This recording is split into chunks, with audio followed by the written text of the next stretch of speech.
What's up, fellow drivers? This is the 2018 Altima.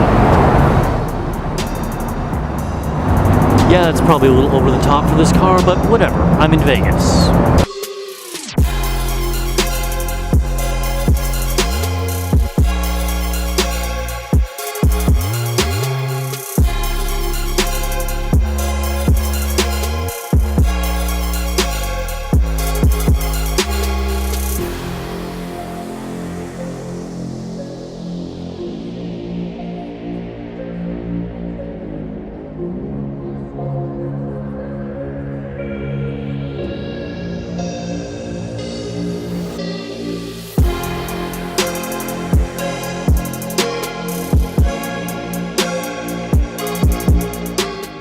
So by the end of this review, I hope to answer two questions. One, is it comfortable? Because it's kind of a practical daily car and you'd want it to be. And two, is the CVT garbage?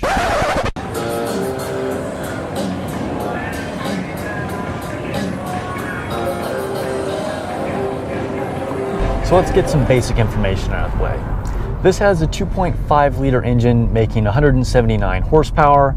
You can also get a 3.5 liter that makes up to 270 horsepower, and that's actually probably pretty quick. This one, I wouldn't exactly say it's fast, but I drove it quite a bit already. I drove it all the way from LA to Las Vegas, so I've done a ton of highway driving, and at one point, the 15 was actually closed, so I even had to take a little bit of a back road that kind of wound around through the desert. And I've also done a bunch of city driving around here in Vegas. So I have to say it's been not bad. And I know that might sound a little lackluster, like, oh, it's not bad. But, you know, it is just kind of like a normal practical car. And even when I'm trying to pass people on the highway, because sometimes I'd be in like a one lane going each way situation, it did a really good job of that. I think for anybody who's really into cars, a CVT is a really big question mark. But I would say it was surprisingly responsive. And it has kind of like a sport mode that you can put it in, which makes it downshift. Technically it's not downshifting because it's a CVT, but you know, it revs up quickly with that. And it has a little button that you can turn off overdrive, which will make it sort of shift down, again in quotes, even more. And that worked quite well. So when I wanted to pass people, it was no problem. I could step on it and it would pull ahead. And when I was going up long hills, it didn't seem to really drone or search. That it has been a complaint with some CVTs, and I could just be lucky. It may have been the way I was driving it, but at no time did I really find the CVT to be a problem. So as far as interior features, this car is pretty stacked, and I think it might be fully loaded because it has XM radio, it has Bluetooth, it has auxiliary ports, USB ports, pretty much any way you want to connect, you can. It also has cruise control, which was a big thing that helped me out on my long way to Vegas. You know, it's pretty simple. You've got your steering wheel controls here for your cruise control. You can also answer and hang up your phone. You can adjust the volume for any music you're playing, change the source to radio or your iPod or something like that. That way it keeps you from having to look down and fumble with other controls. That being said, it does have a lot of actual tactile controls in the console, which is nice because personally, I'm not that into touchscreens in cars because it makes me look. I can't just kind of feel for a button. Audio quality was good as well. It has a Bose sound system. It didn't blow me away, but it sounded good. Overall, the car is very quiet. So going down the freeway, I didn't get a whole lot of wind noise around the cabin. And when you're sitting there idling, you might not even remember that the car is running. One of the features that I was surprisingly really into, because normally I'm not really that worried about this, was the heated seats and heated steering wheel. And the heated steering wheel in particular, because I actually had to go through literally freezing temperatures on my way here. There was actually like snow outside as I was going through the mountains. And it was, you know, 30 degrees, and having that heated steering wheel was really nice because I could just get the warmth into my hands and I didn't have to have that hot, dry air blowing on my skin and drying it out. Honestly, I feel like it's a feature that more luxury cars should have. And now that I've experienced it, I would have a hard time going back if I was in a climate normally where heating was something that I was really concerned about. That being said, this does not have cooled seats. So, me being in Southern California most of the year, that's something that I would want. However, this car just isn't really in the price range of cars that normally have cooled seats. So I can't really knock the car for that. The interior is quite spacious. I had plenty of room. I could move the seat way back, forward. It actually took me a while to get it adjusted exactly how I wanted with the tilt of the steering wheel. And for some reason, I felt like the headrest was kind of pushing me a little bit forward. So it did take a while to really figure out exactly what was going to be comfortable. But eventually I got there. And I would say overall the interior is pretty nice. It's got some soft leather. It has this sort of blue and black, almost wood grain type of trim in some places that I really like. That being said, there are some pieces that kind of feel cheap. You know, if I kind of touch the dash and certain things just feel a little hollow and plasticky. Again, this isn't a super expensive car, so I'm kind of nitpicking. Overall, like I said, the leathers feel nice. All the touch points are good. Another thing that did feel oddly cheap to me though is the gear shift.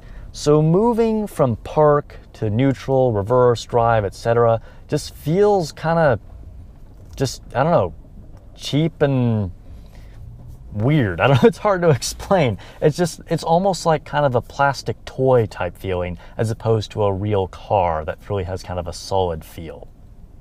Another thing that sort of made me nervous was shifting between drive and the sport drive, because there's no move over or anything like that or any kind of lock. You just have to kind of move it in between. And so I was always a little bit nervous that I'd end up pushing too far ahead and going into neutral. Steering is definitely kind of a low point in this car. It's very numb. I mean, it's light and easy. And so, you know, if you're just looking for a nice and easy to drive car, then you're probably not going to care. But if you are looking for something that has a little bit more feeling to it, you know, like you can really make precise movements or you can know what's happening with the tires, this car is definitely not going to do that.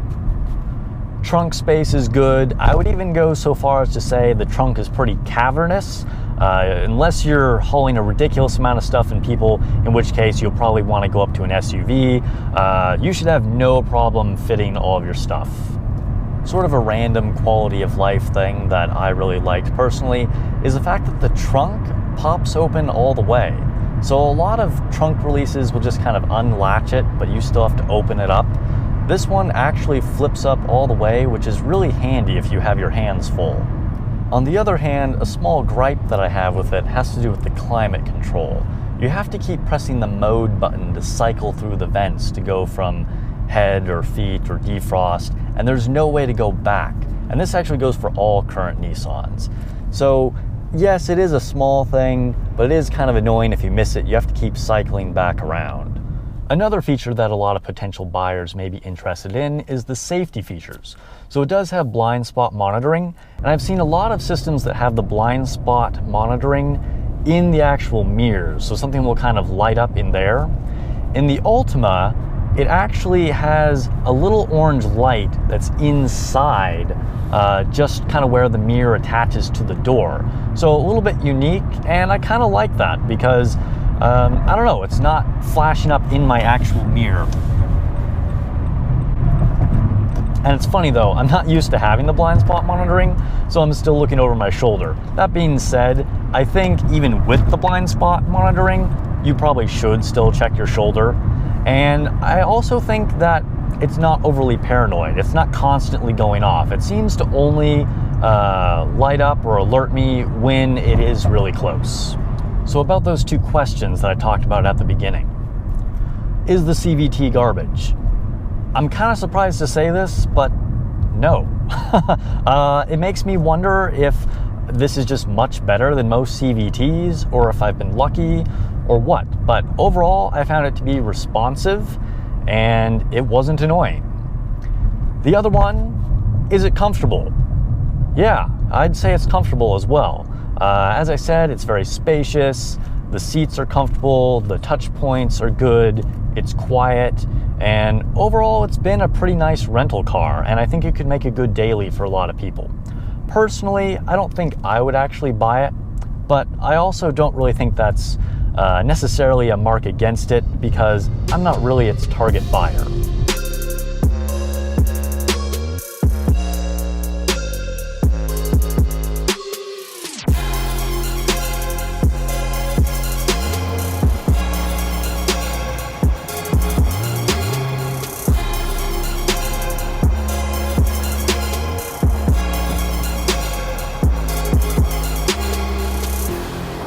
So that's the Altima. If you want something that's a little bit different from the typical Camry, this might be for you. It has some cool features and some more interesting styling. It definitely has some downsides, like some cheap peeling panels, but honestly, a lot of people probably just aren't going to care about that.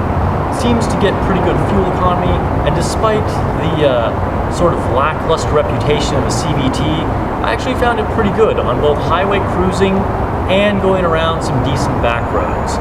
This is definitely not a performance car, but again, this is not what people are buying it for. If you're looking for a daily that's just like a little bit cooler than something that's average, like the Corolla, check it out.